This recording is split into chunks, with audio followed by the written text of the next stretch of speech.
Hello there. This video is just going to be a brief description of how the angle might be presented to you in some of the word problems for the vectors, the law sine, law cosine word problem questions.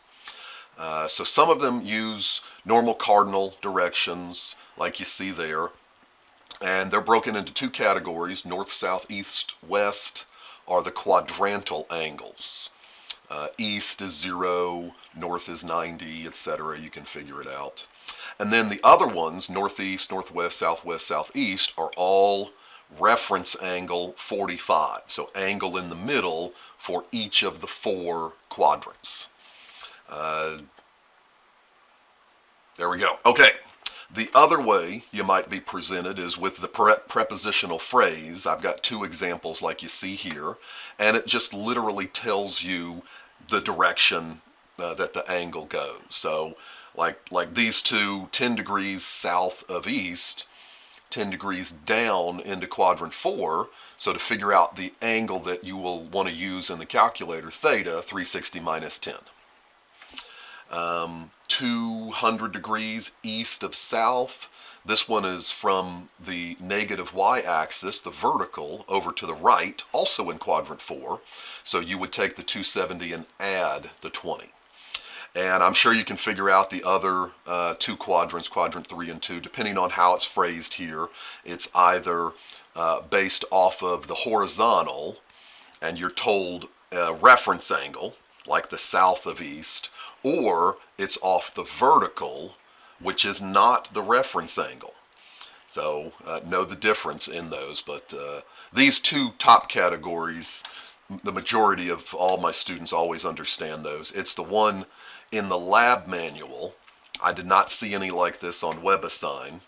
I'll have a separate video where I do a couple of these examples because I didn't do these in class when we met. But it's this kind of notation, and it's always the vertical first, so north or south, then an acute angle. So it's always going to be a quadrant 1 angle. It is not the reference angle. And then it's followed by the horizontal, west or east. So it's still the same cardinal up here tells you the quadrant. So northwest is quadrant 2, southwest is quadrant 3, but that angle is always from the vertical, right there. So depending on the quadrant, you can see what I've done here. Quadrant 2, we've gone past the 90, so you add the 17 to 90. Down here in quadrant 3, we haven't made it to 270, so we subtract from 270. And the reason that you change these to a theta is that so you can still use x goes with cosine, adjacent goes with cosine, opposite with sine, y with sine.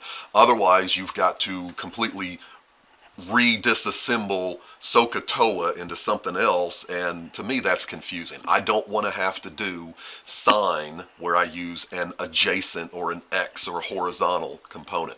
It gets really confusing as we do things back and forth. So I find it easier to take the new description and adjust it to what I really need to type in the calculator. Because one of the things, these angles that you see here normally are all acute angles, which are quadrant 1, which means if you use those angles given, your x and y's are always going to be positive. So, and they may be backwards. You may have your x that's your sine value and your y that's your cosine, etc., etc. So if you adjust it to the theta like I've described here, that will take care of all the positive or negatives and the quadrants, and it'll be the normal, just like what we did starting in Unit 1, like that. So that's my take on those. So look for another video where I've got a few more of these bearing heading type things down here. And when we come back, we did a little bit already, but then we do vector applications later on, and so we'll revisit this in class as well. But you'll see some other videos